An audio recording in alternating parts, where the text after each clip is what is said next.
Ar prisimite dieną, kada buvo pirmą kartą patyrę smurtą? Tai po santuokos porą mėnesių praėjo ir tada. Jo smurtai visada būdavo panašus už plaukų. Vilkimas per visus namus, iš vazos daužė. Tada jo būdavo, žinoma, kankinimas įkelti į dušo kabiną ir po šaltų vandeniu. Smūgiai iš kumščio, ne tai, kad delno atrodo vis tiek. Kada pirmą kartą paskambinai policiją? Ne, praėjo daug laiko. Kodėl? Jis man sakydavo, jeigu aš jiem pranešiu, kad kenties tiek artimieji, tiek aš, kad tėvai bus sudeginti. Tavo tėvai? Taip. Turėjai suvokti, pagalvoti, kad vieną dieną gali būti tai paskutinis kartas gyvenime. Jis gali tave nužudyti. Taip.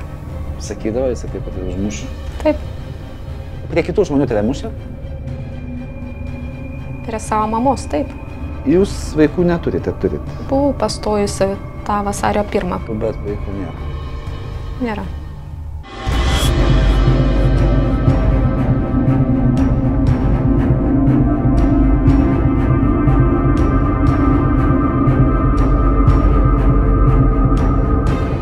Sakai, šiandien skandalinga išpažintis yra šiek tiek vėl kitokia. Esame svečiuose pas vieną jauną merginą. Smurtas artimoje aplinkoje yra labai didžiulė problema. Daugybę metų kasmet nuo jo nukenčia, bent oficialiais duomenimis policija užregistruoja 50 000 nusikaltimų.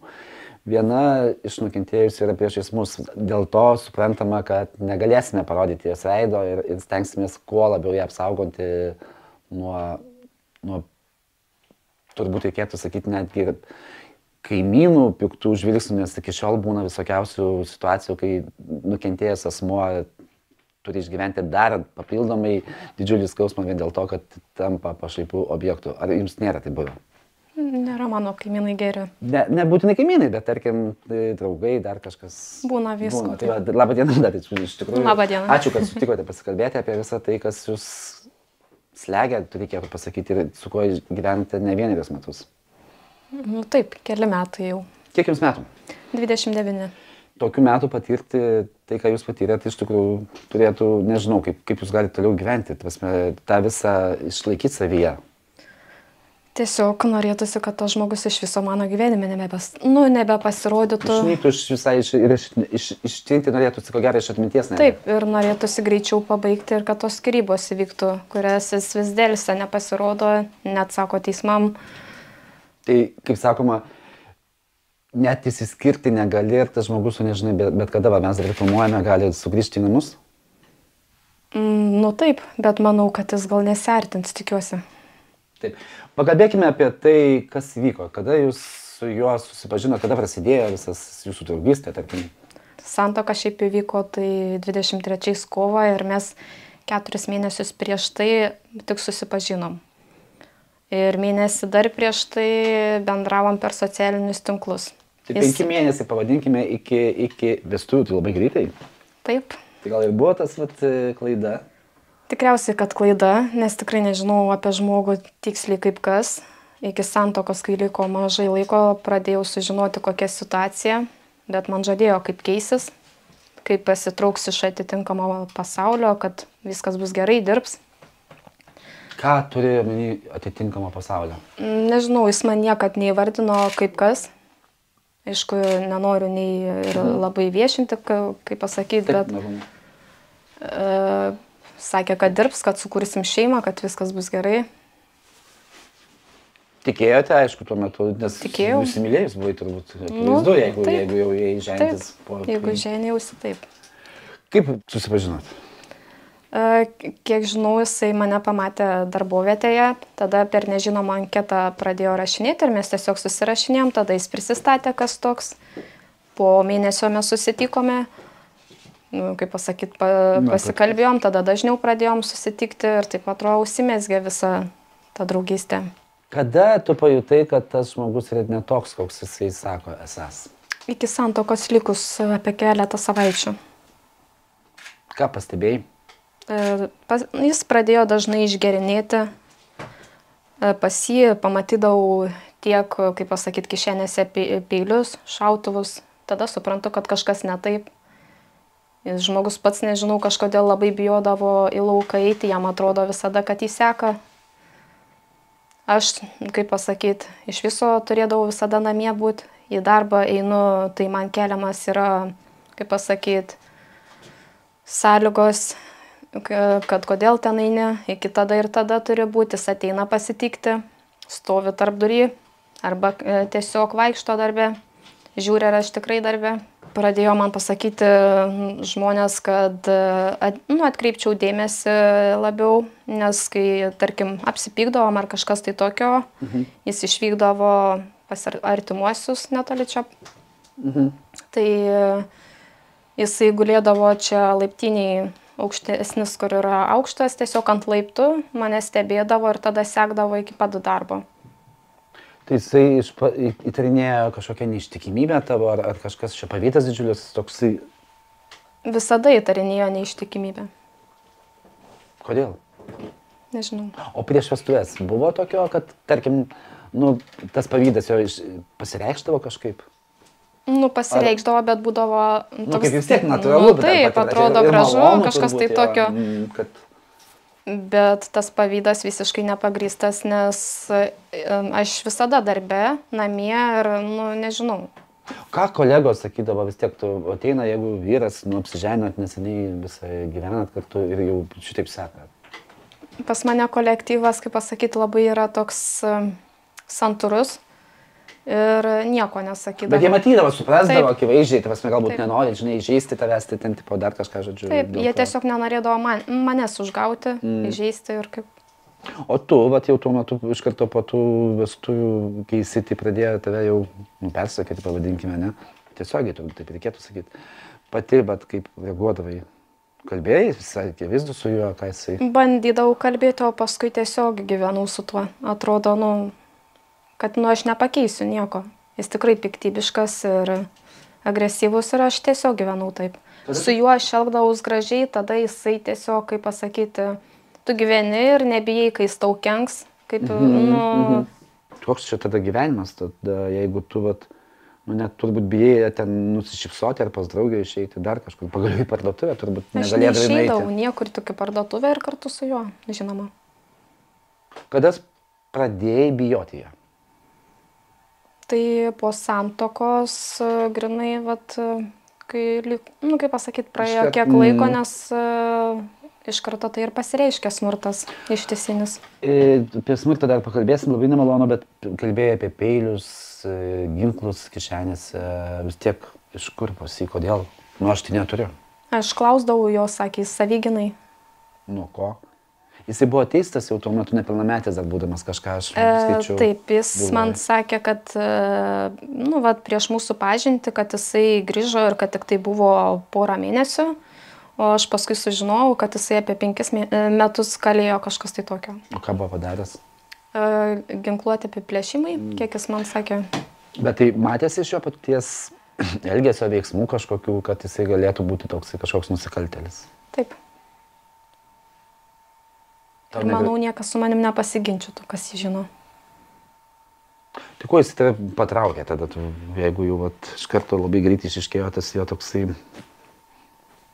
būdas, pavadinkime? Jisai, atrodo, stengiasi pasikeisti, įsidarbino, žadėjo, kad čia kursim šeimą, viską. Ir patikėjau, bet... Ar prisimite dieną, kada buvo pirmą kartą patyrė smurtą? Tai po santuokos porą mėnesių praėjo ir tada. Gali papasakot? Jos smurtai visada būdavo panašus už plaukų. Vilkimas per visus namus. Tai griebė tave iš plaukų ir tempė, tu aišku, būdavo, skaičiau byloji, kad pargribusi buvo ir tempė grindimis tave, taip? Taip, iš vazos daužė.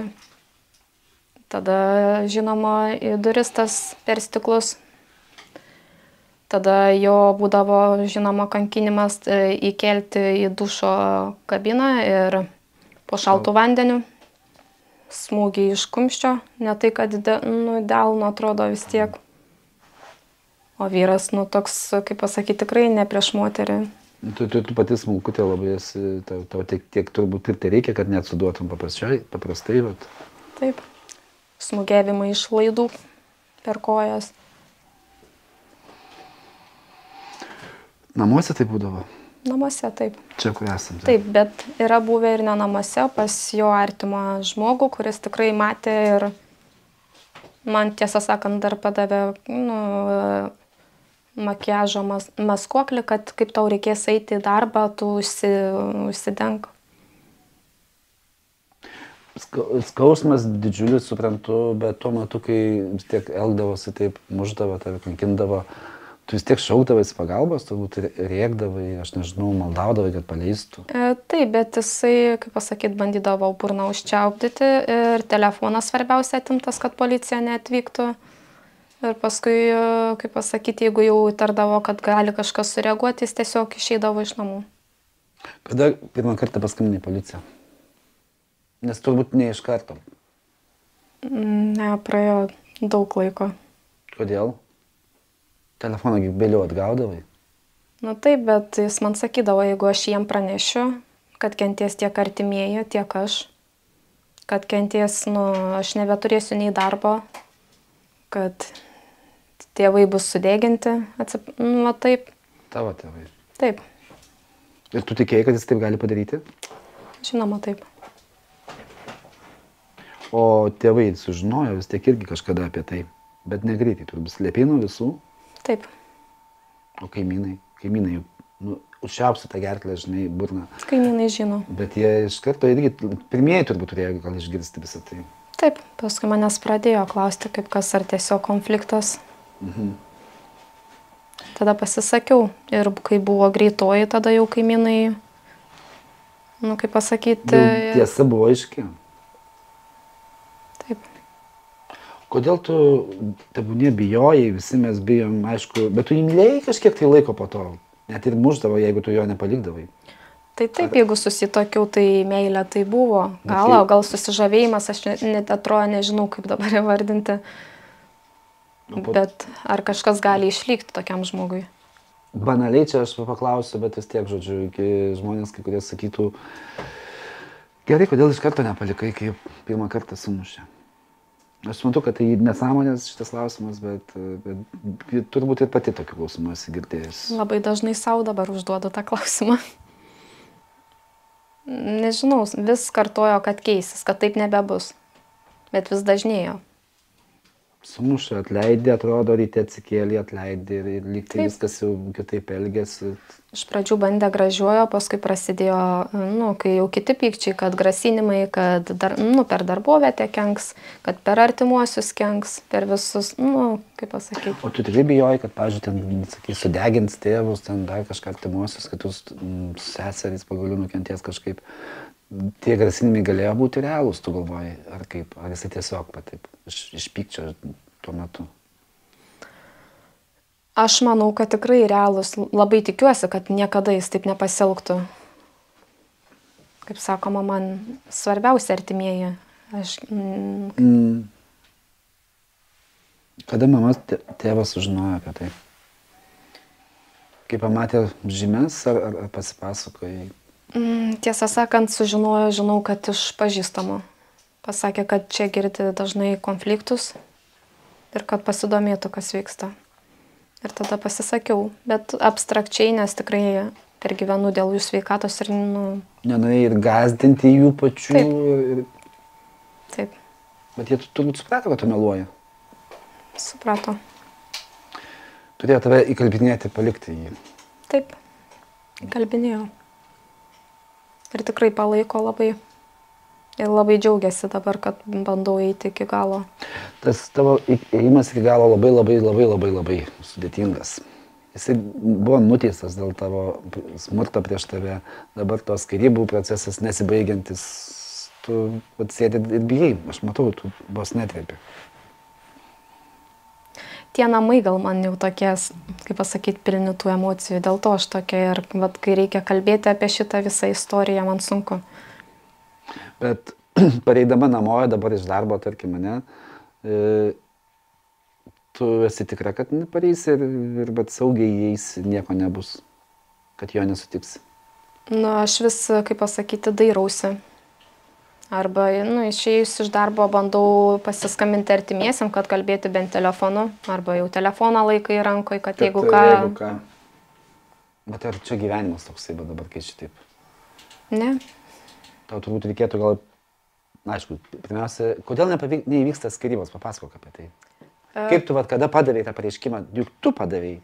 Ar bendrai jūs įkalbėjai, kad eikime kartu? Aš pirmą padaviau. Tada, kaip pasakyti, mes lik ir tuo momentu susirašinėjom, susitarėm, kad bendru sutarimu.